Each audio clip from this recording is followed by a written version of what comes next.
Vamos a dar inicio a esta nueva sesión sobre el tejido muscular, en la cual vamos a ver cómo los músculos esqueléticos se relacionan con el tejido nervioso. Un miocito esquelético se puede contraer gracias a que es estimulado por fibras nerviosas o axones que provienen de neuronas de la médula espinal. El punto de contacto entre este axón y el miocito se llama placa motriz. Y por otra parte, los músculos esqueléticos tienen en su interior un receptor nervioso o propioceptor que se encarga en todo momento de sensar la longitud del músculo. Este receptor se llama uso neuromuscular. Comencemos con la placa motriz o placa motora. La placa motriz es el punto de contacto entre el axón proveniente de una motoneurona del asta anterior de la médula espinal y el sarcolema. Existen dos tipos de neuronas motoras del asta anterior de la médula espinal: las motoneuronas alfa y las motoneuronas gamma. Las de tipo alfa producen la contracción de fibras musculares extrafusales, que son las típicas células musculares estrias esqueléticas que hemos estudiado hasta ahora.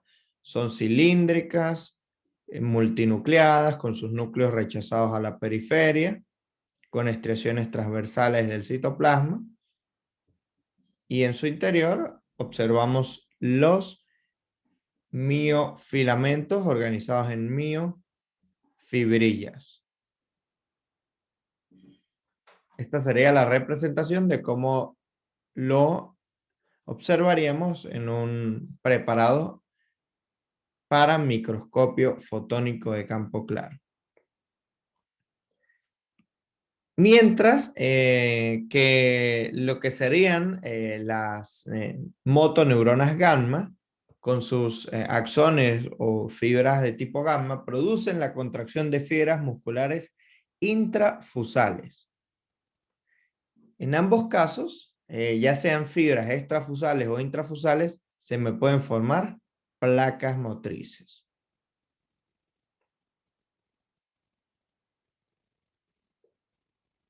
En este esquema, vamos a apreciar cómo el axón tiene estos sitios de interrupción, que son los nodos de Ranvier. Es una fibra nerviosa periférica, mielínica. Es mielinizado por una glía que se llama célula de Schwann. Y vemos cómo el axón entra en contacto con el sarcolema de la célula muscular. Acá lo vamos a magnificar. Tenemos el axón, la vaina de mielina, y esta vaina de mielina se pierde o desaparece en el punto de contacto que va a haber entre el axón, que es todo esto, y sus ramificaciones, como veíamos acá, y el sarcolema. La envoltura de la lámina basal de la célula muscular esquelética se va a mezclar con la lámina basal que viene acompañando a lo que sería nuestra célula de Schwann y a la vaina de mielina. Entonces se fusionan. El axón en este punto queda desprovisto de mielina y va a interaccionar, este sería axón, este sarcolema, y vemos como en el sarcolema hay una serie de depresiones. Lo vemos acá de manera de sección longitudinal, vemos la depresión del sarcolema con invaginaciones del mismo, y esto sería nuestro axón. Entonces el axón contiene vesículas con neurotransmisores, especialmente la acetilcolina, que va a ser liberada a este espacio, llamado espacio sináptico, difunde a través de ese espacio, esa hendidura sináptica, para unirse con su receptor a nivel de la membrana plasmática de la célula muscular esquelética o sarcolema. Entonces, nuestros neurotransmisores es la acetilcolina, y hay receptores para la acetilcolina. ¿Dónde está el neurotransmisor? En el axón, en el punto final del axón, en el botón sináptico. Se libera la hendidura sináptica y tiene su receptor en el sarcolema. Entonces, neurotransmisor acetilcolina, receptor, se llama receptor nicotínico de acetilcolina. Esta sería la placa motriz vista bajo el microscopio fotónico de campo claro. Estos son los axones. Vemos como al final se ramifican, formando estos bulbos o botones sinápticos, y el punto de contacto entre estos botones y la célula muscular es la placa motriz. Ahora vamos con el uso neuromuscular. El uso neuromuscular es un monitor o un sensor de la longitud del músculo estriado esquelético. Cuando los músculos esqueléticos son estirados, en respuesta a este estiramiento, se van a contraer de manera normal y refleja. A esto le vamos a llamar reflejo de estiramiento homeostático. Un ejemplo de este tipo de reflejo es el rotuliano o patelar, en el cual se percute el tendón del cuádriceps femoral con un martillo de exploración neurológica y en respuesta ocurre la extensión del pie sobre el muslo. En los esquemas A y B podemos apreciar secciones transversales. Tenemos externamente a las típicas fibras extrafusales y podemos apreciar en el centro de estas fibras extrafusales y de manera paralela a ellas una estructura que va a estar rodeada por dos cápsulas, una cápsula externa y una cápsula interna. Cápsula externa, cápsula interna. Nuevamente, cápsula externa, cápsula interna. Y así lo podemos apreciar bajo el microscopio. Esta sería la cápsula externa y esta sería nuestra cápsula interna. Luego tenemos que en el interior de la cápsula interna hay un grupo de células musculares que le vamos a llamar fibras intrafusales. Entonces estas son nuestras fibras intrafusales. Hay fibras musculares extrafusales fuera del uso muscular, fibras musculares dentro del uso muscular o fibras intrafusales o fusales.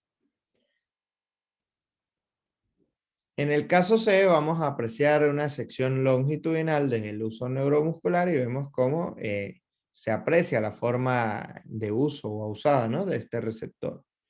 Y de manera externa vemos a las fibras extrafusales y de manera interna a las intrafusales. Vean que el aspecto de las fibras intrafusales en relación a sus núcleos es diferente al de las fibras extrafusales. Acá en D se utiliza un método para destacar las fibras nerviosas y podemos ver cómo los axones de las motoneuronas alfa forman placas motriz sobre las fibras extrafusales, pero también hay axones formando placas motrices sobre fibras intrafusales. Estos axones son provenientes de motoneuronas gamma. Entonces, motoneurona alfa relacionada con fibras extrafusales. Motoneurona gamma relacionadas con fibras intrafusales. Y también se me forman una serie de receptores que vamos a tener o que se van a encargar de la propiocepción asociada a estas fibras musculares. Estos son efectores que forman placas motrices, inducen la contracción de fibras extrafusales o de fibras intrafusales, y estos son receptores. Entonces, efector nervioso, receptor nervioso. Vamos a estudiar con más detalle ahora sí a lo que sería nuestro uso neuromuscular en una sección transversal. Tenemos la cápsula externa, que es continuidad del perimicio. Estos usos neuromusculares miden de 2 a 10 milímetros de longitud y más o menos 0,5 de grosor. También vamos a tener esta cápsula que es la cápsula interna, la podemos apreciar acá, y entre la cápsula externa y la cápsula interna se me forma un espacio, que es el espacio periaxial, que va a contener fibras nerviosas mielínicas y también axones amielínicos. En el interior de la cápsula interna van a estar las fibras musculares intrafusales, que son de dos tipos: en bolsa o saco nuclear y en cadena nuclear. Pero también hay fibroblastos, capilares sanguíneos y axones mielínicos y amielínicos. Acá tenemos cápsula externa, espacio periaxial, cápsula interna, fibras musculares intrafusales, capilares, y encontramos elementos nerviosos, axones. Ahora, con este esquema de la sección longitudinal del uso neuromuscular, vamos a detallar otros aspectos y cómo se relacionan estos axones, ¿no? Y estos terminales receptores. Cada uso neuromuscular contiene de 8 a 10 fibras intrafusales. Y existen dos tipos de fibras intrafusales: las que son en bolsa nuclear, vean como la porción central de la célula se dilata y alberga a todos los núcleos, entonces se llaman en bolsa nuclear o en saco nuclear, es un saco de núcleos. Y tenemos esta que más bien los núcleos están en la parte central, pero organizados en serie, de forma continua. Entonces se llama fibra intrafusal en cadena nuclear. Entonces, hay fibras en saco nuclear o en bolsa nuclear y en cadena nuclear. Entonces, vean cómo estos dos tipos de fibras intrafusales son diferentes a las extrafusales en cuanto a su morfología. La región donde están los núcleos en las fibras intrafusales carece de estriaciones transversales del citoplasma. Es decir, estas zonas no cuentan con elementos contráctiles organizados en sarcómeras.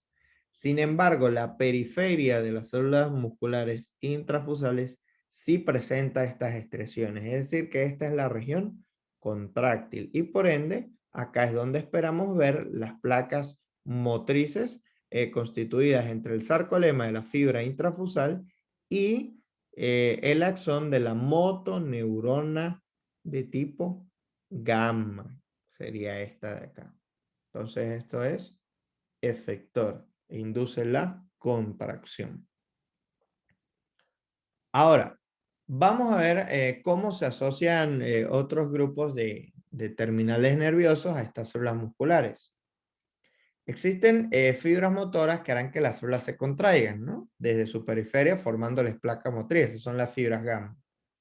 Pero tenemos otras fibras que son las fibras que vamos a llamar de tipo 1A y de tipo 2. Las fibras de tipo 1A, cuando les hacemos seguidilla, van a terminar espiralizándose sobre la región de la nuclear de estas células intrafusales. Entonces, como se espiralizan, le vamos a llamar a la fibra de tipo 1A terminal ánulo espiral.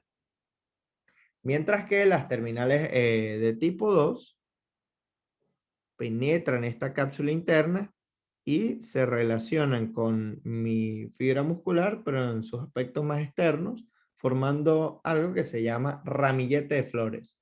Entonces, esta es mi fibra 1A que se espiraliza y esta es mi fibra de tipo 2 que forma un ramillete de flores. Entonces, tanto las fibras 1A como las fibras 2, es decir, ánulo espirales y en ramillete de flores, son los sensores de la longitud del músculo esquelético. Entonces, tengan en consideración que las fibras 1A y las fibras 2 se asocian a las fibras musculares intrafusales para en conjunto formar el receptor que sensa la longitud muscular. y que en respuesta al estiramiento son capaces de generar contracción de todo el músculo gracias a un sistema reflejo que tiene su respuesta gracias a las fibras alfa para contraer a los músculos extrafusales. Entonces, las fibras de tipo 1A o terminales ánulo-espirales, que son estas de acá, se relacionan con todos los tipos de fibras intrafusales, es decir, con las fibras en cadena nuclear, pero también se relacionan con las fibras intrafusales en saco nuclear. Y las de saco nuclear pueden ser estáticas o pueden ser dinámicas. Dado que la fibra 1A, ánulo espiral, se relaciona tanto con todas las fibras en cadena y todas las fibras en saco, pero en especial con esta que es la fibra en saco dinámica, al terminal 1A le vamos a llamar fibra dinámica.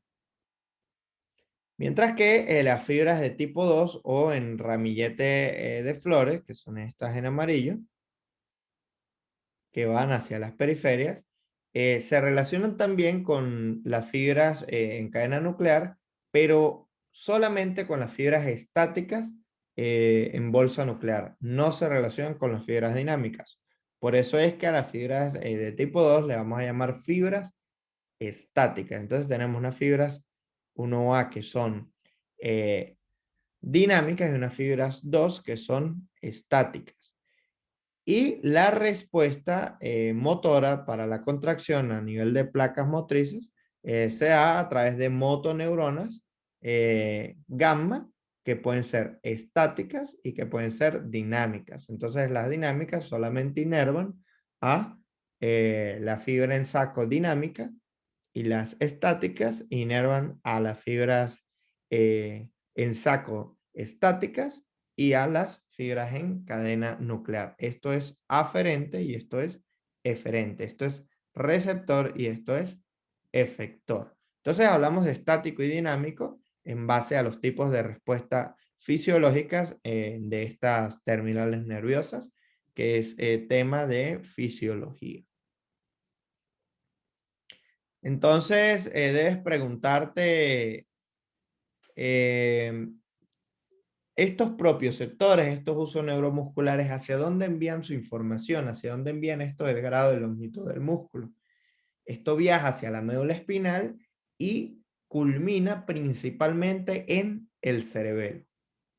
Entonces es muy interesante el tener conocimiento de que nuestros músculos no solamente se contraen, sino que tienen estructuras receptoras. Esto ha sido todo por esta sesión de músculo esquelético y nos vemos en la próxima sesión para abordar lo que sería la contracción muscular, lo que llamamos acoplamiento, excitación, contracción. Muchas gracias.